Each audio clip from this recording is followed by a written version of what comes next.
Hello everyone, and welcome back to our channel. If you're new here, don't forget to hit that like button, subscribe for more in-depth political analysis, and drop your thoughts in the comments, especially on this one, because it's a bombshell. Today, we're unpacking explosive new allegations involving the infamous Gupta family, former President Jacob Zuma, and the African National Congress, and it all centers around a R20 million donation that was allegedly misappropriated.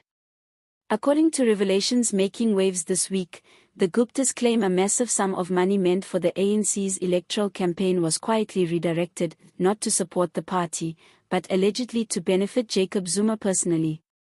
Now, let's dive deeper. The Guptas say the money was handed over to assist with ANC campaign efforts. But instead of being used transparently through party structures, the funds reportedly found their way into the hands of Zuma, raising serious questions about backroom deals, mismanagement, and personal enrichment. For a party already haunted by corruption scandals and state capture fallout, this latest accusation reopens wounds the ANC is desperate to close. Remember, the Guptas have been central figures in the state capture inquiry, accused of influencing everything from cabinet appointments to multi-billion rand contracts. So for them to now claim they were donors who got burned by Zuma? That's both ironic and damning. The ANC, for its part, has come out saying it takes the allegations seriously. In a short but firm statement, a party spokesperson promised full cooperation with any investigation. The ANC is also reaffirming its supposed commitment to transparency and the ethical handling of party finances. But let's be honest, South Africans have heard this kind of PR talk before. The real question is whether the party will follow through with action or if this will end up being another footnote in the never-ending saga of corruption within the ruling elite. What makes this even more shocking is the silence from Jacob Zuma. Not a word from him, no denial, no clarification, no counterclaim. And for a man who usually isn't shy about defending himself in public, his silence is deafening. It's fueling speculation that there may be more truth to the Gupta's claims than we realize. Now, let's talk about the broader implications.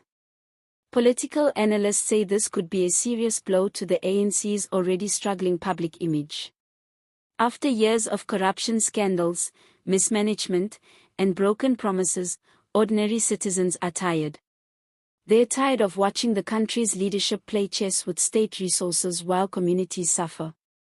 A political analyst recently noted that if these Gupta claims are verified, they could further damage the ANC's credibility and potentially influence future election outcomes. And let's not forget, we're approaching a highly competitive political season, with newer parties like the MK Party and Action SA carving into traditional ANC strongholds. The timing of this leak isn't coincidental. Public sentiment is already low, and the ANC's internal factions are more divided than ever. Some say these claims could be used by factions within or outside the party to discredit Zuma and shift blame. Others believe this is just the tip of the iceberg and that more financial secrets are likely to be revealed. Meanwhile, civil society organizations aren't sitting quietly. Transparency International South Africa has already called for an independent investigation, pointing out that this situation exposes major gaps in how political parties are funded and monitored. They're pushing for stronger regulations and oversight to prevent future abuses of this nature. So what's the way forward? The ANC leadership is at a crossroads.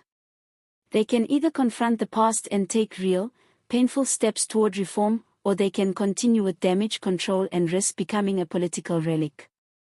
If they sweep this under the rug, it will only confirm what many South Africans already believe, that accountability in this country is selective, and that the powerful are untouchable. And what about Zuma? His silence won't last forever. He'll eventually have to address these allegations, especially if investigations move forward or if public pressure continues to mount. Whether he'll deny, deflect, or dig in, only time will tell. But one thing's for sure, this story isn't going away. It speaks to a pattern of abuse and mistrust that has poisoned our democracy for far too long. It also highlights how the battle for control over public narratives is intensifying as we head into a new political era in South Africa. So, what do you think? Should the ANC open its books and invite an independent audit? Do you believe the Guptas, or is this just more political theater? Drop your thoughts below, we want to hear from you. Thank you for watching.